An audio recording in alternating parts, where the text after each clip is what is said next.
What's up, people? Brother Brian's at you again. Coming at you today, talking about stereo stuff. Tell you a little story about some different things. And just my opinion, this is just an opinionated video from yours truly, Brother Brian. From Dayton, Ohio, baby. But, I was at work today, and this place I work at, it's about, I don't know, there might be 1,200 people that work there. It's like they consider it a campus. There's like 10 buildings, and everything's confined to this campus, right? You know, and I've been there for like 17 years. It'd be 17 years, maybe, hell, 17, maybe 18. I don't know. I've been there for quite a while working on my job. And, one of my friends that I've known for years, he works over in another building on the other side of the campus, right? Well, he came walking all the way over to my building today, and I seen him, and I said, "Hey, Jimmy, what's up, man? How you doing today?" He goes, "I got something for you." And I said, "Really?" He's like, "What do you got for me, man?" And he said that his son had these speakers, and he was wanting to get rid of them. He wanted to know if Jimmy, knew anybody that liked the old speakers. Jimmy said, "I know just the guy." So Jimmy takes these speakers, and I mean, Jimmy's one of these type of guys, man. He's got a heart of gold. He's just a tremendously wonderful person. He's always got a smile on his face. If you ever been around somebody that's always got a smile on their face, and they just get around them, they got a glow to them, and they're just a pleasant person to be around. He's one of these wonderful people, man, and he's so generous. He's given me so many things over the years. Anyway, he said he did, and he comes over to me this morning. He says, "Hey," he goes, "I got some speakers you might want." And he goes, "They're old." He goes, "These are some big old wood speakers with lattice." And I said, "Well, it sounds like you got some Pioneers or some Sansuis." He goes, "I'm going to give them to you." And I said, "Really?" I said, "Well, I'll give you some money for them." Jimmy, he's got some money. He's got money. And I said, "I'll give you some money for them." He goes, "Oh, no. Because I'm going to give them to you for nothing." He goes, "They're in my truck." He goes, "But it's getting ready to rain outside." He goes, "You might want to come and get them before it starts raining." I said, "Oh, yeah." I said, "I'll come right now, man."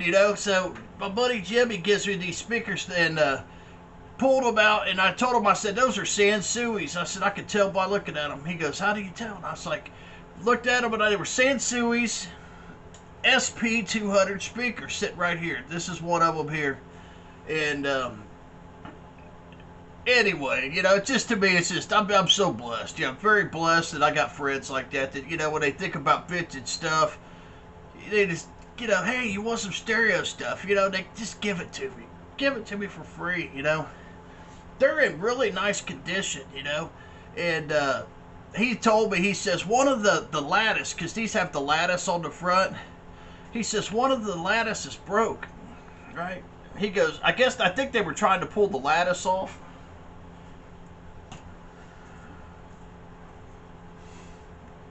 And the thing about these lattices, they're screwed on. Okay, they have screws in them. So until you remove the screws, and then after you remove the screws, you can put some Velcro on them. Okay, that's the trick. You got to unscrew them, and then once you get them unscrewed, then you put your little Velcro on there, or screw them back on and just say fuck it, leave them on.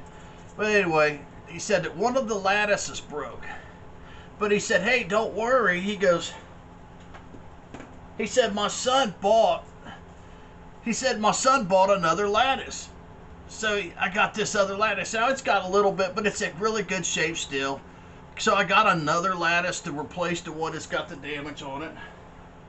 And so yeah, I'm really fired up. I haven't listened to them yet. I know what they sound like. I've had a set of the old Sansui, I think they're SP2000s. I had some 2000s years ago, and I gave them to my friend. My friend loved them, man. He loved them. He hooked them up to an old Onkyo, one of those old silver Onkyos, and he's got them. He still listens to them, but he really enjoys them. So, it blessed me that he got those. And then here they come back. These are the 200s. They're a little bit different. I really like the design of these speakers, and I just wanted to talk to you about them just for a minute, if that's all right. A lot of people, they don't like the way these sound because they don't understand how to properly listen to them.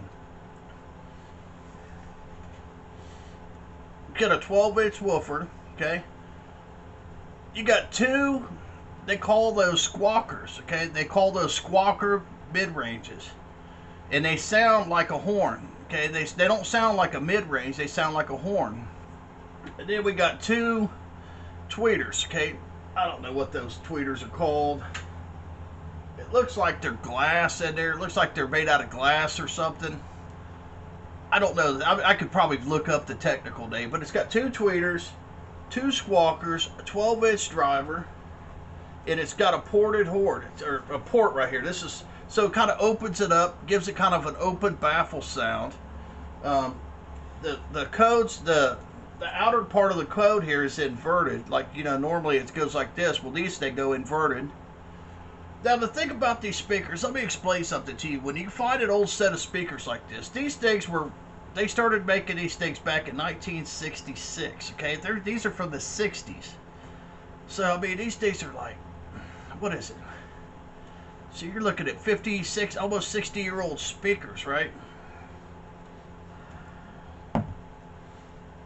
Nowadays, these kids nowadays, they see this and they're like, oh my God, that's 500 watts. 500 watts, but it's not. This is a very low watt speaker. This thing is rated at 40 watts max. 40 watts max. All the drivers have Alnicos. They have those little small square Alnico magnets on them. Okay, so these are high efficiency. I think they run about 95 dB. They're 40 watts. Now, if you hook these up to a modern amp, and that's what most people do. So when I say modern, I'm talking about like, late 70s, 80s, 90s, or even newer. These things sound really dry and they sound very lifeless because they weren't engineered for those types of stereos and that type of amplifiers, okay? They were engineered for back in the 60s where everything was more efficient, the transformers were made much better and differently, I shouldn't say better, but everything was, I'm just saying, I'm just simplifying it. Everything was engineered differently in the 60s and the early 70s. So if you really want to get the best sound out of these, you want to get more life out of them, more detail, a very pleasant experience, especially with jazz, man. I tell you, those squawkers with jazz or even classical music, they just sound really beautiful. They sound beautiful. But you got to have an older receiver. The thing about the older receivers is I could take my Fisher, see, I got the Fisher 400 tube receiver, and I hook those up to it, and it's going to sound beautiful. Or I could hook up my Mac 1700, it's going to sound beautiful. I could hook up with my old Sherwood SEL 200, those are going to sound beautiful because they were designed and engineered for, the pairing. Pairing's everything. It's just like a crossover. You want to make sure that the crossover's built properly to get that right sound. So a lot of people, they hook these up and they're like, I don't like the way they sound. Well, or another thing they say, well, they need recapped. They need recapped. And, it's like, no, you need to listen to them properly first and then decide if they need recapped. And then you can get it and have somebody pull the caps out, test it. But more than likely, it's fine. Okay? Now, recapping it or not, that's, whatever. That's here or there. You got to listen to them right. You got to hook them up to the right amp and listen to them. The voice coils on these are much smaller. But these speakers will perform. If you go on YouTube and watch other videos with these speakers, the SP200s, hooked up to an old kick-ass tube amp, these things, they sound amazing. They're crystal clear. The bass is wonderful. It's got a really nice bass. And the treble's just about right. It's just about right. you know, I'd like to hook these up and play them for you over my phone, but my phone, it sucks. You really can't hear it, you know. But just trust me, man. If you get an old set of speakers like that, get you an old amp, you know. You know, now we live in the world of looks today. You know, it doesn't matter what, you know, a lot of times it doesn't matter what something, you know, is it popular? You know, is it popular? You know, does it look cool? You know what I mean? You know, to me, I think these things look wonderful. I think they look cool. But a lot of people, they wouldn't think that. You know, they're probably not popular. You know, everybody wants to get the new Martin Logans, or they want to get the new Clips, you know, 600Ms, you know, and all this shit. You know, I love it all, man. I like the newer stuff, and I really, really like the old stuff like this. So, anyway, I just wanted to share my new speakers with you. Show you what my buddy Jimmy gave me. Y'all be good. God bless y'all. Thanks for hanging out.